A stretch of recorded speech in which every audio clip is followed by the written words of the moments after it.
Which is always good. I like Bonaventures writing. Is this some wonderful new store? Farmers Market's been around forever. It's a family-owned store.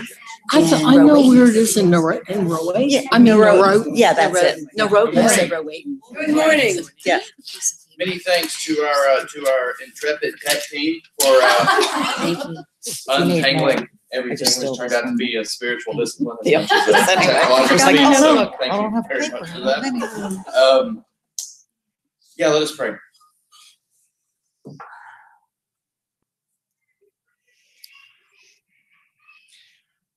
Gracious God, feed us with these fruits. Shed light upon our thoughts. Lead us along straight paths. Crush the attacks of the enemy. Fill us with your sacred light. Breathe holy inspiration. And be a peaceful way of life for all those who fear Christ. Amen. Amen. That is the prayer with which St. Bonaventure ends the prologue or the preface or whatever it is, the prologue. Okay, so what we did today was we read the prologue and the first two fruits. Is that right? But I know that we have some new folks, and luckily going through the prologue, which is what I primarily want to do when I'm talking today, will be a good review for everybody of what we did last week, and also be an introduction to the Tree of Life for those of you who weren't here last week. Could we go around the room and say our names? Absolutely, that sounds like a great idea. And we'll start over here. Linda Andrews, Cindy Stell, Ellen Dunn, Marty Russo, Margot Sisson. Sue Miley.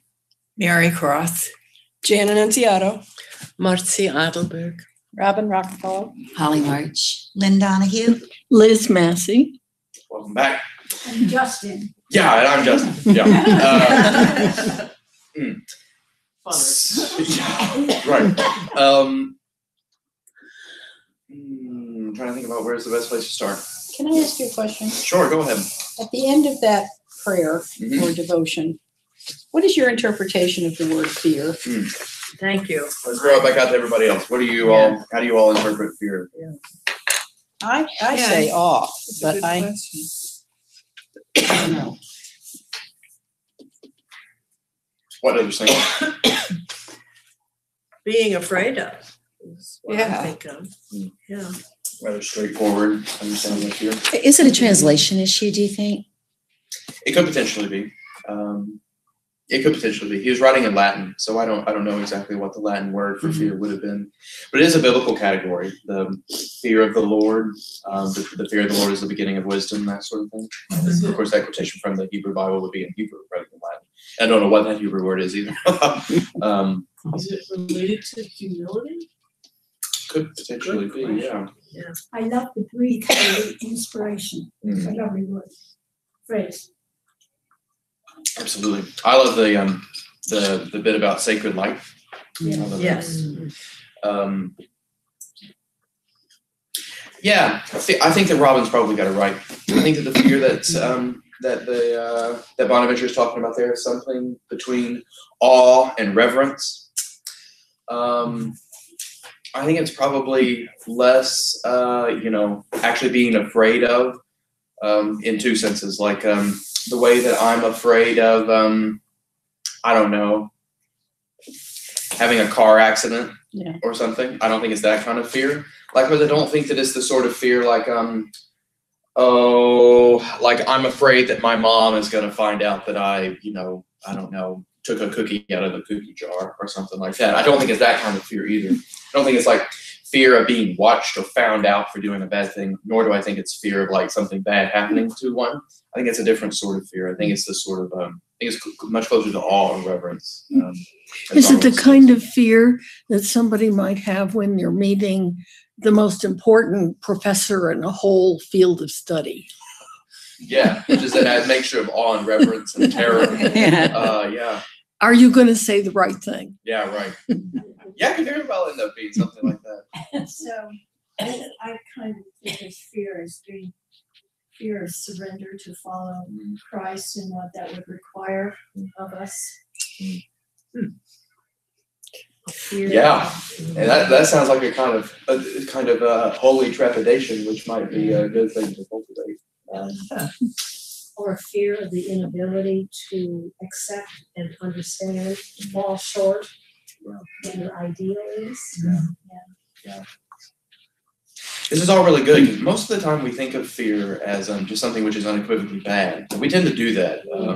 I find that most of us, at least, I increasingly only know, I only know my experience. I've only lived in very few places, been around only certain types and kinds of people. I've only lived in basically one kind of culture, although New England is very different from the South. And even this part of the state is like, is this New England or not? I don't know, especially around Super Bowl time. Nobody has any clue if this part of the state is New England or not. Haven't let it be known, I don't live in this part of the state. I live up the coast. So we're definitely in New England, but that's neither here nor there. Depending on who wants to win on Sunday. So that said, I tend to think that we only have really a couple of emotions that we're comfortable with, and the rest of them we just prefer to avoid at all costs. We like to be happy. Most of us don't like to be sad. We don't like to be afraid. We don't like to. What are some other examples of common emotions? Mad. Yeah. Well, you should take a poll. Who enjoys being angry? I kind of like it. I kind of like it. I like the way it makes me feel. I think we have a fear for our children. Those of us who have them. Yeah. That's a very, very deep fear. Yeah. Fear of what? Our children, if we have them. Oh, It's like something happening to For them. Yeah. Worry. Well, Concern. some of the fundamental, where I grew up, fundamental religions definitely believed in a vengeful God to Right. totally be afraid of. Right. Because, because he would bring down curses on people who didn't believe. So that was a very strong emotion of fear. To me, that is the God of the Old Testament. Mm. The Hebrews, the people feared him for that reason. Yeah, it could potentially be. Although I tend to think that the making a sharp division between the God of the Old Testament and the God of the New relies on a rather selective reading of the New Testament. Because the God of the Book of Revelation is certainly as frightening as the God that's depicted in the Hebrew Bible. But something that I do think is preserved in the Hebrew Bible, and which pops up at various points in the New Testament, but maybe is emphasized less, is the sort of awe and reverence that they have for God. The number of references to the glory of the Lord, or the word, the Hebrew word is kabod, which has a connotation of something being heavy. It's like God is weighty, and God's glory kind of like weighs down on one. The kind of like Moses on the top of Mount Sinai or whatever. You get kind of blown over by the glory of God. It's like a hurricane, or the level of reverence that's required in order to put together the temple structure as they did, or like to enter into the Holy of Holies, enter into the presence of God, was something which was it was like going to meet the top professor in a field times about 1,000 or something like that. The priests didn't go in there except for one time a year, and only the priests went in there just because they were so. You could say they were terrified, but you could also say they just had a level of reverence for it. I sometimes feel like that in church. I don't know that I feel afraid, but I feel in awe. How do you feel when you're celebrating the Eucharist? Careful. Not the church. On good days, I feel in awe. On bad days, I feel distracted. And luckily, it doesn't matter. The sacrament works regardless of whether or not the priest is paying attention. Thanks be to God. The early church had a lot of arguments about this, about whether or not the priest had to be holy or or not in order for the sacrament to work. And the end result was, well, wow, how God cannot leave the efficacy of God's sacraments to the hands of a bunch of priests, which I thought was a very wise choice. The idea is that if you say the words, Jesus takes over, and that's it. That's why priests are considered to be in the person of Christ when they're celebrating a sacrament, or in persona Christi. It's not that we're more Jesus-y than anybody else. It just means that when the sacrament is being celebrated, Christ is spiritually celebrating it. In the person of, like, basically standing in the place of the priest. The priest is playing a character. So it doesn't really, and this is a very good thing, it doesn't matter very much if the priest is paying much attention to the words, or if the priest's mind is distracted, either out of anxiety or just because they're just not feeling it that particular day. Do you know, there was one of the first times in my life when I watched a priest who was also a bishop in the Eucharist, and I was so drawn into, he was there, but it was almost as if he weren't. It was Bishop Grine. Yeah. I remember talking to Anne, and she said he does that really well. His focus on the host, on the chalice, and it just drew me to that thing. Yeah. It was truly beautiful. Yeah. And this is a discussion for another day, but this is why training priests to celebrate in certain ways is important, because there's like a kind of in the school of thought that Bishop Grine and Mother Ann came from, which not everybody belongs to. Some people disagree with that school. I happen to think it was the right one, but whatever. There's a certain kind of happy medium between like one's personality infusing your celebration and one getting out of the way. And that comes down to things like your tone of voice, the things that you wear, the amount of gestures that you make. How many times do you touch the stuff? All of that kind of thing. Watching it's him. a real, it's something that we think about. Those of us who care about getting out of the way or whatever. I felt that he was, and I don't know exactly where he felt that he was, but in being a participant in our parish family as we are when this is unfolding, I felt that he was in awe of this sacrament. Yeah. No, I think that he was and is.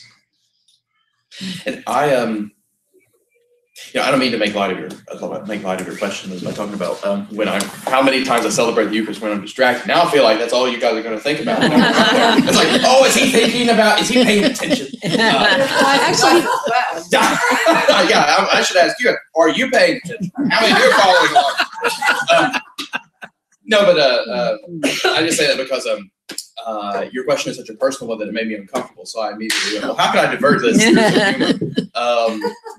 No, like I said though, on the days when Peter and Martha and I sometimes talk about a service where we kind of feel like we were worshiping, because sometimes you've got so much. Those of you who have been a minister of communion or something like that kind of know how this goes, or if you've been an acolyte, sometimes there's just so much stuff going on. You're trying to keep the train running on time.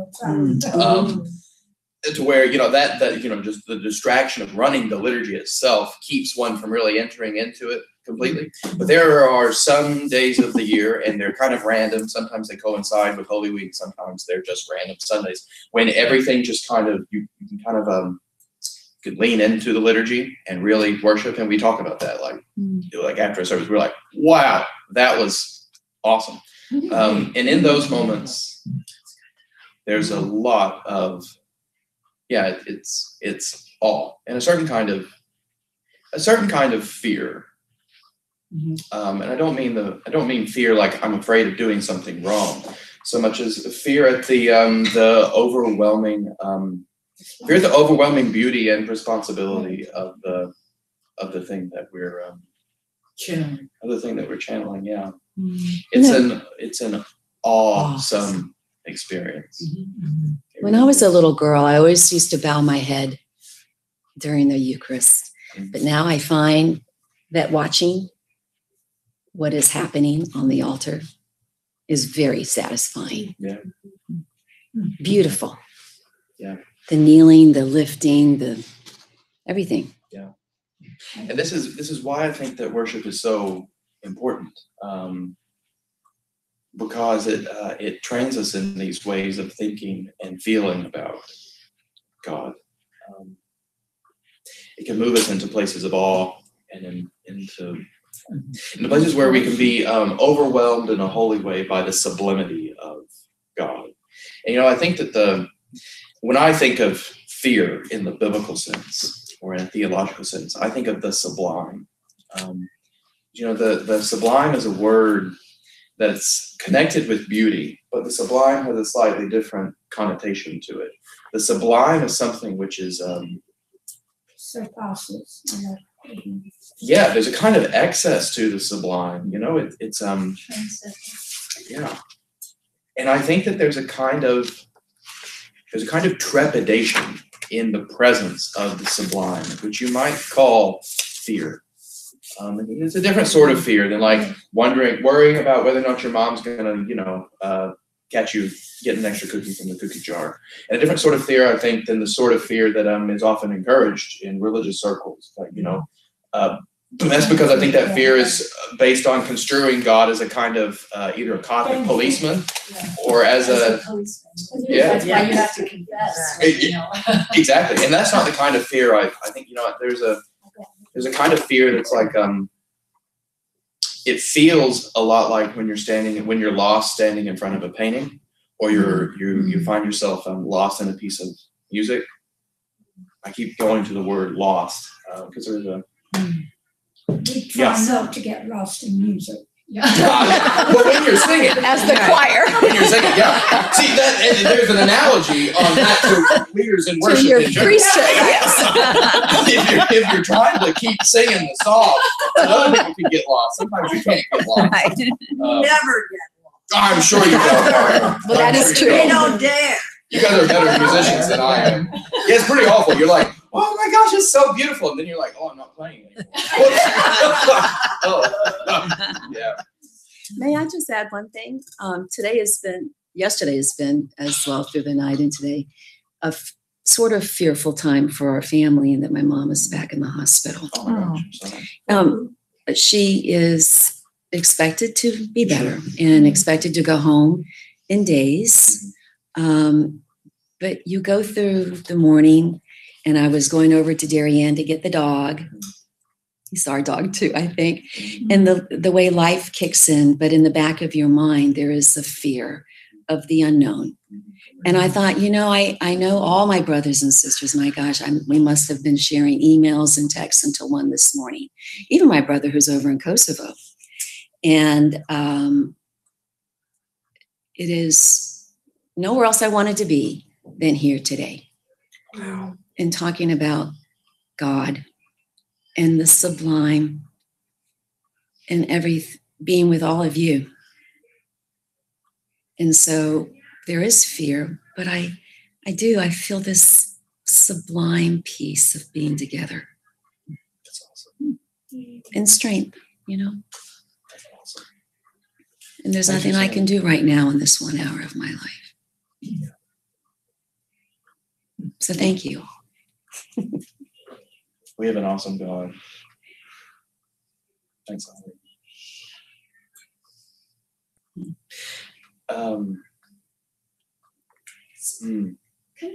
Heading and tying that into, because this occurred to me in looking at this, just a technical question. I was thinking about Bonaventure writing this and kind of the way it leads you through the life of Christ, and wondering what access did people then have to this or to anything that would strengthen their faith, or explain to them or lead them. If things were in Latin. So what was the audience and the It's an excellent question. Mm-hmm. Was it just preachers like Francis? a lot of it Because was. someone made a comment that the other night that I just thought was really interesting. We were talking about religion. Someone who had been a Catholic said, we never read the Bible because the priest was supposed to interpret for us, and so we knew nothing about it. And it just hit me. Like, imagine taking that and going back to a time when it was spoken in Latin. So people who weren't allowed to read the Bible, didn't have access to anything, would then come to a service where they didn't really understand anything. Yeah. So what was the path Yeah. for them to get to a personal It's a or very good any question. kind of an understanding or relationship with God? Yeah. And why wouldn't they feel fear? Yeah. Because all of it was set up to be inaccessible to them. Yeah. Until So- Martin Luther. Yeah. Mm. Well, and certain Luther doesn't come out of nowhere. Yeah. There are other reformers around. You just read your missal. It's Missile, that's what it was. It was a little book about I that. have yes, one. little black book, and it's like our prayer book. Common prayer. It was Yes. that's what we have is the prayer book, but it's copied, I think, from the missal, and the missal said everything in English that the priest was saying in Latin. And you got it every Sunday when you went to church? That was me. The No, text was and there, yeah. pew. This And is back And in then. this period, they, I think it's important to, so Latin would have been the language of the church and the language of scholarship, but in addition, literacy levels just would have been quite low in general. So it would not have been as much a scandal as it would be today when literacy levels in like our country are basically taken for granted. For a service to occur in a language which one didn't quite understand, or for one not to have access to a Bible that one couldn't actually have read, even if one had access to it. I mean, it's important to also consider that the Reformation is in part made possible by the technological development of the printing press. That until that point, books were incredibly expensive because they all had to be written by hand. And so the idea that a church would only have one Bible and it would kind of be chained to the lector seems to us to be, well, wow, how exclusive, how, why was the church trying to keep it out of the hands of ordinary people? But it's like, they just don't have many Bibles. Yeah, but did they have, I mean, in that situation, you'd think you would do like week and a half meetings, or, I mean, where did their knowledge come from? Yeah. And what did Bonaventure think Yeah. he was doing here? Yeah. It came from the liturgy. Justin, It came from the liturgy, from the reading of the scriptures in the liturgy, from preaching, but also from the actual architecture of the church. I mean, churches are built in order to basically be big classrooms for people. And the religious art. Yeah, exactly. Stained glass windows, etc. and all the sculpture too. Yeah. Starting in the 12th century in particular with stained glass was sometimes as early as 12th century, but a lot in the 13th century. And the sculptures from the 12th century are amazing. For example, Last Judgment scenes. I mean, people in that era were terrified Yeah, you want to talk of about going prayer? to. Yeah, go look at some of those last generations. Holy. Yeah, overboard. No, absolutely. And so the whole church building was actually like a kind of syllabus for Christian learning. So that And the Stations of the Cross were there. yeah, Yeah, it's theatrical, some of it. yeah, absolutely. Choreographed.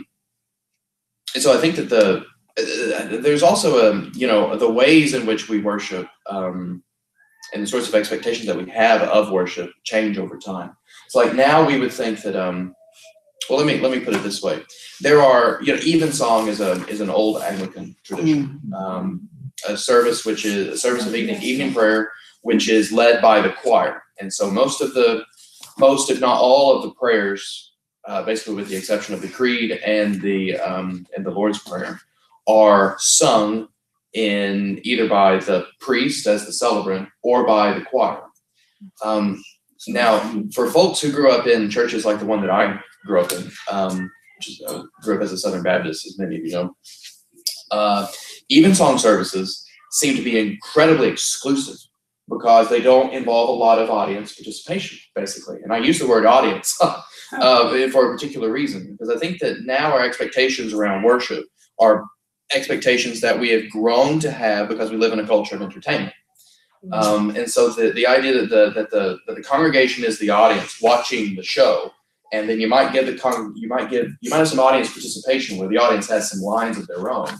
But you know, if you're in a service like Evensong, where basically it feels like everyone else is saying the prayers and I'm kind of sitting there, then it might take you a little while to figure out, well, how am I supposed to participate in the service?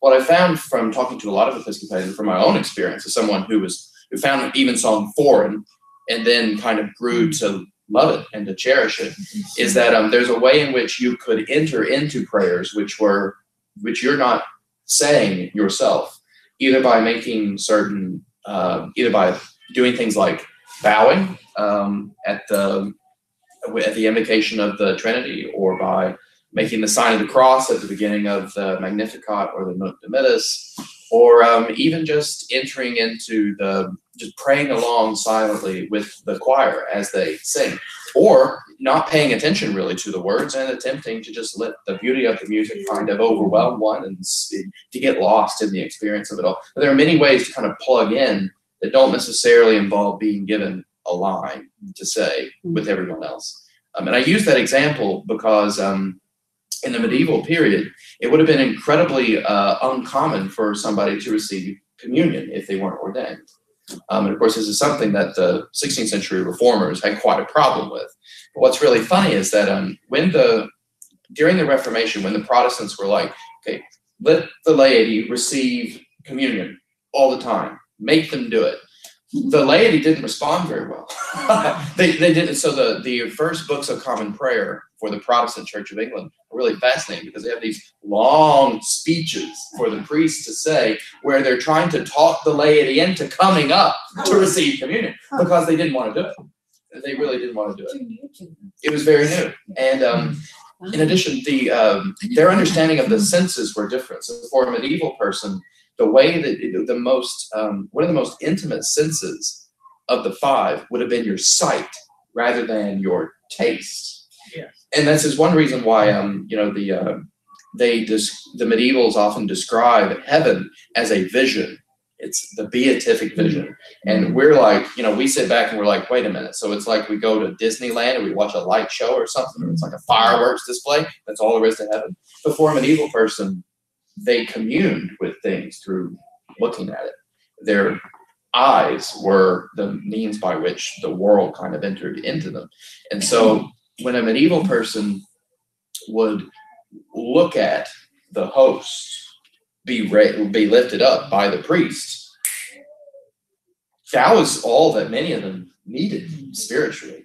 That seems very odd to us, because we're like, well, that seems like you're keeping them from actually receiving communion. But they would say, well, in a way, we did receive. And so you might take communion physically, like eat it once a year or something like that.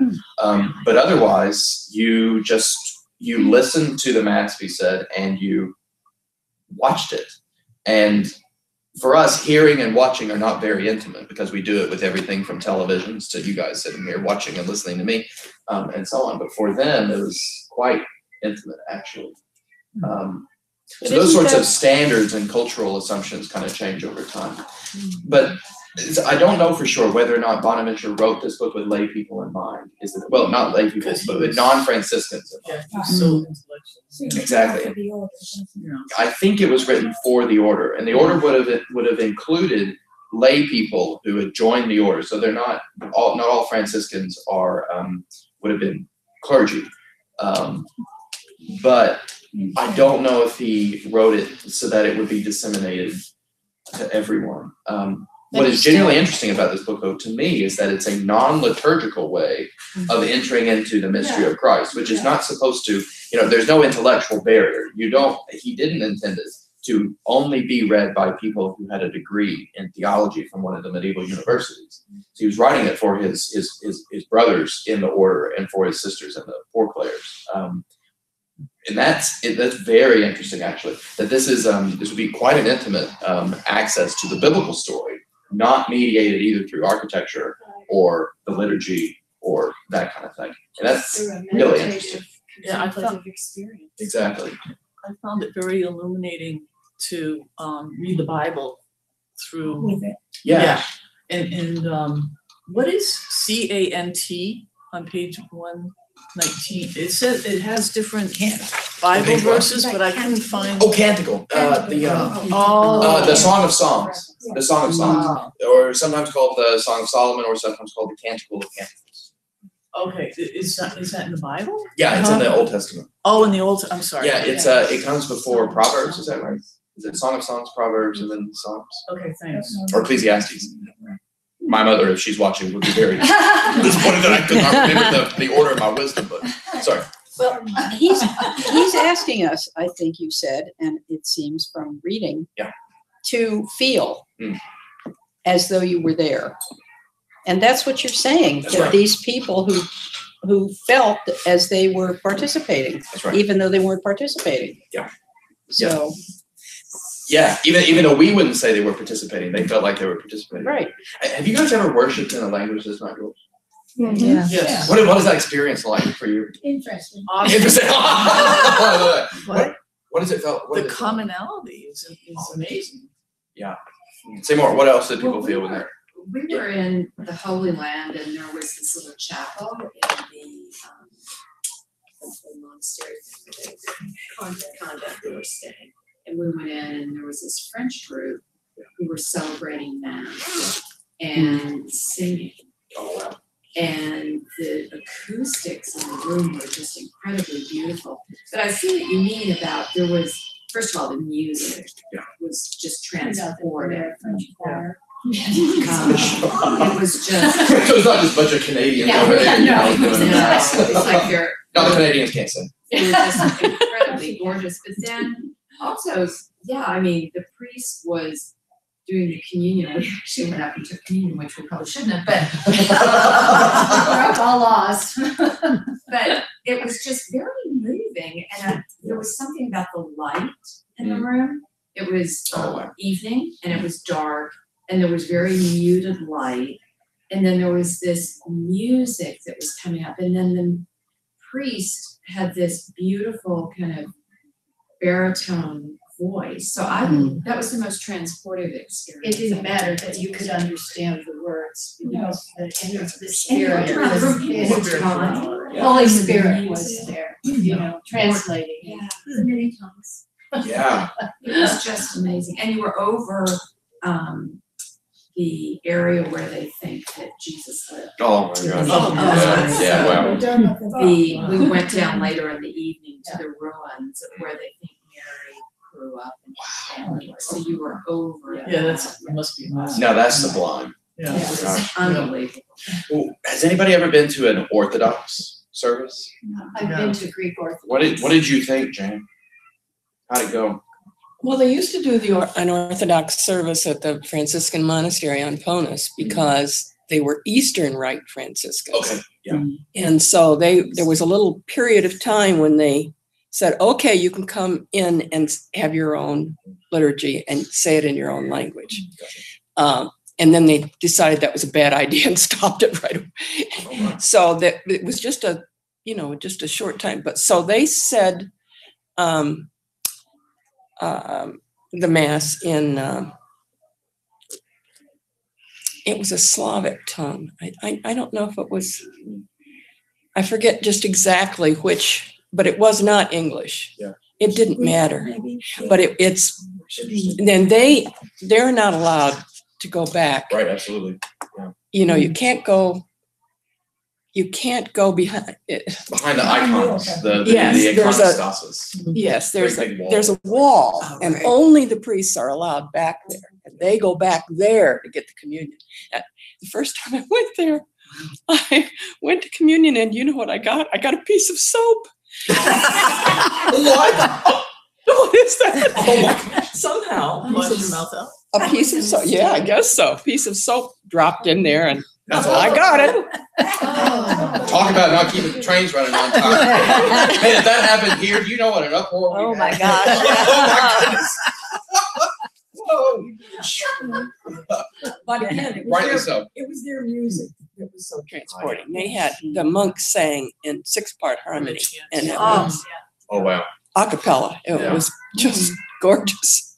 I went to, the reason why I ask, I'm really glad that you had that experience is because I find Orthodox worship so disorienting. Because it's so, it works, they don't care about the sorts of things that the Western rites care about. Like the catchphrase for Western, and this includes both like post-Vatican II Roman Catholics and all the Protestants, is active, conscious participation.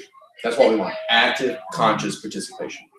And so with the exception of things like evensong, the Episcopal Church has gone all into active, conscious participation. The laity always has something to do. They're always being engaged. They can always follow along and that kind of thing. And everybody's kind of doing the same thing as they do it. Whereas, so we went to the Orthodox Seminary in upstate New York with the Institute of Sacred Music when I was a first-year student as preparation to go to Greece and Turkey and go worship in Orthodox churches there. Mm-hmm. And I couldn't understand the language, but found it incredibly beautiful. You know, we were all there kind of, saying our prayers. We were following along with the service. They were nice to give us a little, like a sheet of paper that showed us the outline of the service. We could kind of follow along. And I remember loving the fact that I couldn't understand anything, really. I call it holy disorientation. That was really productive for me as a kind of control freak. But then we got to Greece. And I remember you go into an Orthodox church in Greece, there are no pews or chairs or anything. And so I'm like, we're just supposed to stand around? And they're like, we're not standing, we're walking. And I'm like, what are you talking about? They're like, oh, no, the priests, they do their thing. And the cantor, they do their thing. And they do the service, and it's going to last for 3.5 hours. But we just kind of come in at some point, and we might receive communion. We might not. You kind of come in, you kind of wander around the church. You look at the stuff. You light a candle. And really, the big deal is you go and reverence an icon. You go light a candle, say a prayer, reverence the icon, kiss it. And then you might leave, and that's your church for the day. And that's like, we're done. And the clergy are doing it. Just let them do their thing. And they, and that's just such a different way of thinking about the way that church works. I love the thing that we do, but I think it's a lovely thing that they kind of do too. Yeah, Didn't so you get when I was a little girl, coming from a Greek background, that was similar. Like the priests were just walking around everywhere, and of course, when I was a girl, I could just run around and do whatever I wanted to do. If I could continue to breathe from the incense. Yeah. Oh, God. Yeah, no, that's right. That's right. What were you saying, Robin? Didn't you get caught up in the cadence, though? When we lived in Greece, our girls had an opportunity to participate in a baptism with some friends that we made, and they were young. And I just remember being overwhelmed by the cadence of the old Greek, because it's Katharevousa that they do in the service. It's not today's Greek. Yeah. And you just get sort of mesmerized by the language.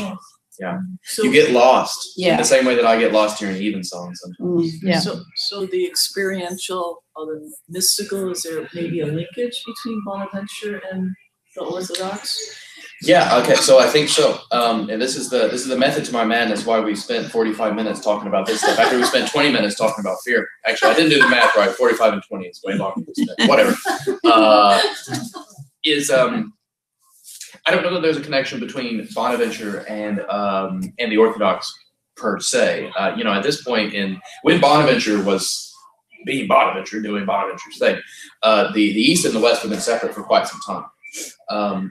But I do think that there's a common philosophical heritage between the theologians who are near and dear to the Orthodox heart and the sort of philosophers who are near and dear to Bonaventure's heart, namely Plato and Christian Neoplatonism. So the Orthodox are the Greek tradition in general. They're focused on theologians, especially from the first through 8th centuries, during which time Plato was the end-all be-all of pure philosophy. Yeah, and that you ended up getting a kind of Neoplatonic mysticism going through that philosophical heritage, which then got Yeah, and so that Bonaventure shares that in contrast to his colleague at the University of Paris, Thomas Aquinas. You guys will remember is a big Aristotle man, and that's the big fight, Plato versus Aristotle. But Thomas is really the first Christian to take Aristotle and run with it. You don't get Aristotle in the Christian tradition until the 13th century with Thomas. And Thomas doesn't get it from a Christian. Thomas gets it from Muslim philosophers like Avicenna. So he's getting, because Thomas had to wait until Aristotle was translated into Latin, and guess who did that? The Muslims. So he gets Aristotle from Muslim theology, which is why Thomas actually has such a great deal in common with many of the great Muslim theologians. Actually, really, really interesting overlaps there. Let's not get too sidetracked on that. Bonaventure belongs to this kind of older Christian philosophical heritage, which is much more mystical in character. This is not to say that there's no mystical kind of engine underneath Thomas, but there's just less of one. So like Thomas is not going to write you a book like the one we're going to read in the latter half of the spring, the Itinerary Mentis and Deum, or the Journey of the Soul into God. He's going to, Thomas is much more focused on matter, on the world that's right in front of you.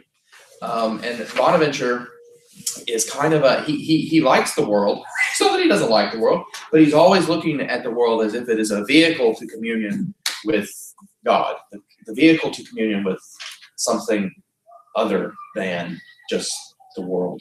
And that, I think, is a kind of, it gives his work a kind of mystical flavor that actually has a great deal in common with the Orthodox or the Greek tradition as opposed to the Western Latin tradition. Because of the theosis. Yes, because of theosis. You can have a direct relationship. And remind everybody what you mean by theosis. Direct relationship to God, direct experience to God, which is really what he's asking us to do in this contemplation of the deity, which I thought was, I don't understand in the theological history how all of that fits in, but I thought it was unusual that, because I thought there was sort of a division between that theosis and having mediators. Yeah. Not being able to have a direct experience. Yeah. I tend to think that, okay, so you do see in popular literature, especially, like you go to Barnes and Noble and you pick a book off of the religion shelf, you do see this kind of account where you're like, the East is mystical and contemplative, and you have individual direct connection with God, direct experience of God, and focused on divinization is often listed underneath those kind of characteristics for like Eastern versions of Christianity. Theosis can also be understood as divinization, or the idea that the goal of the Christian life is by grace to become like God. You can see that in a quotation from an early church father, Irenaeus, that God became man that man might become divine. And normally, the story is often told, especially in popular literature, that the East does that, but then the nasty Latin-speaking Western Roman Catholic Christians don't do that, and they have a kind of they lose all of that stuff. And I tend to think that the differences have been way over-exaggerated. And that Bonaventure is kind of proof of the over-exaggeration. That's not to say that there isn't a little bit of truth to that, but I think that the difference has been way over-exaggerated. Now, what Bonaventure is doing that is genuinely new, this is where I want to spend our remaining 7 minutes. I'll tell you what I was going to say at the beginning of class, but this has been much more productive. What Bonaventure is doing that's genuinely new is he's using the affections, the emotions, as a mechanism or a lever in which to put you in the biblical story. If you feel, and this comes out in the prologue, this is what I wanted to focus on today. If you turn to page 119.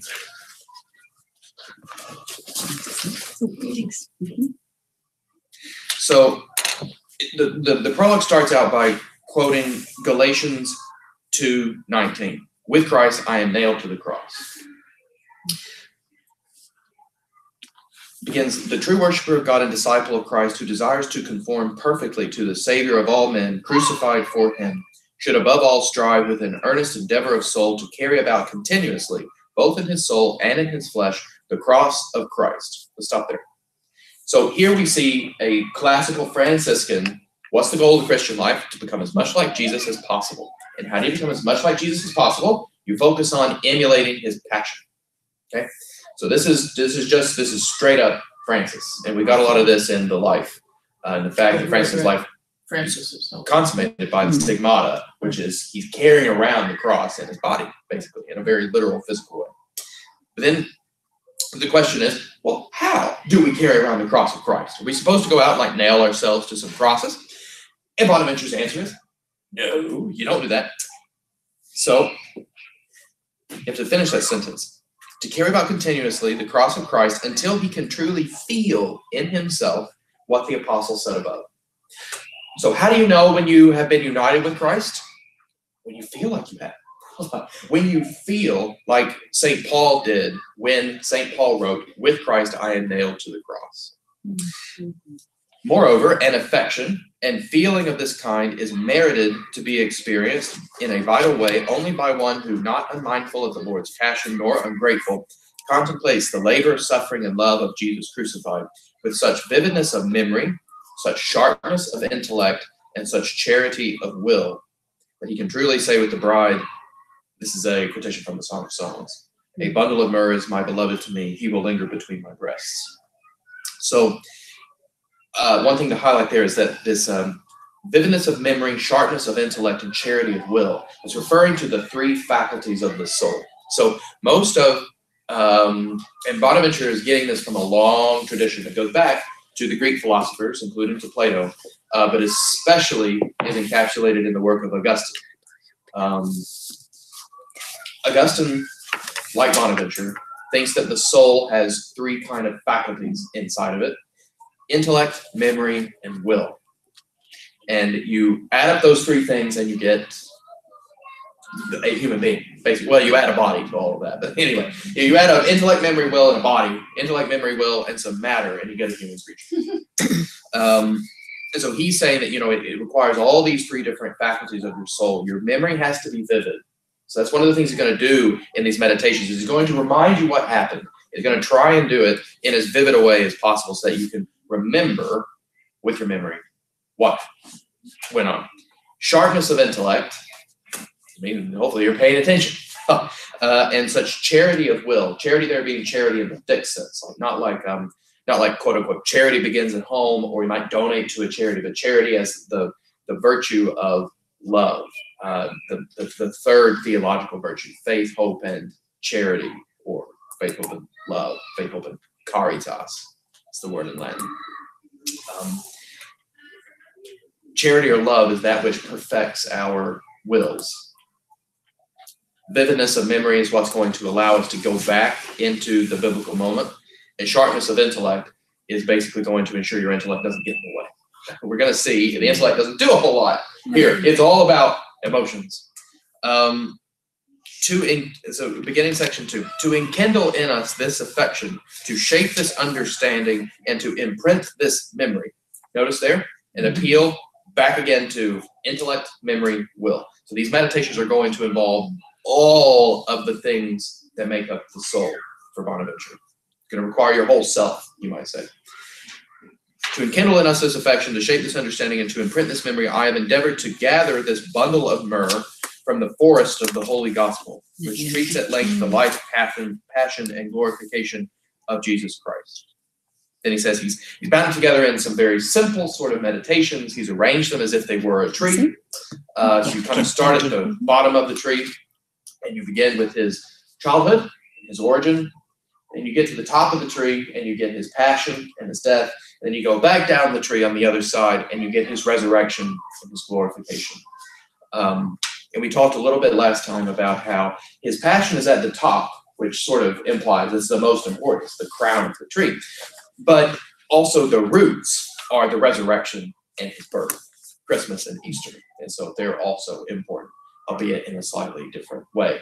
Without his birth and his resurrection, the cross would not have been what it would have been.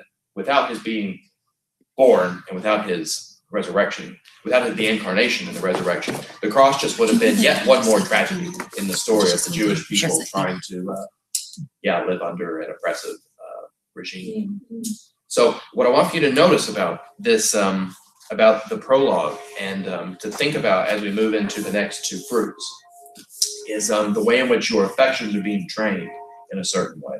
I think this is genuinely novel as a mode of meditation in two senses. The first is this kind of imaginative projection of one into the biblical scene. And that's something that most of us associate with St. Ignatius of Loyola in the spiritual exercises, which we explored here a couple of years ago. But Bonaventure did it first. Ignatius is 16th century. Bonaventure is 13th century. So quite ahead of the game. Also, I appreciate the fact that the tree of life is like this thick. And the exercises are quite extensive and require a great deal. This is good for us because we've got basically a month. The other thing that I think is crucial is the fact that the machinery of the meditation, as it were, the technology of it, are your feelings and affections. And that's quite interesting, I think, in Bonaventure in general. And interesting about how Bonaventure is trying to square the life of an academic theologian, a scholastic theologian, a scholarly person, an intellectual, and a Christian, given the sort of skepticism of the learned life that Francis himself had, in which Bonaventure himself feels the pressure of the idea that an intellectual life might not only not lead one naturally to communion with God, but might actually be an impediment to it or distract one from what really matters. His answer to that is to focus on the affections and to focus on feeling and to focus on the will, on the heart instead of the head, which is quite interesting and is not shared by everybody. Thomas Aquinas does not do that. That is not his game. Which might have something, anyway, there are lots of reasons for that. But this is Bonaventure's thing. And we're going to see that again when we get to the itinerarium. But that's enough of, that's what I wanted to told you guys today for going forward. Liz, and a couple other questions. Yeah, I have a question where I can't square what you just said with what is said in the text. Sure. On page 120. Okay. Middle of that top paragraph, it says 120. It's describing the tree. Yes. And the lower branches of the Savior's origin life, the middle his passion, the top his glorification. Oh, interesting.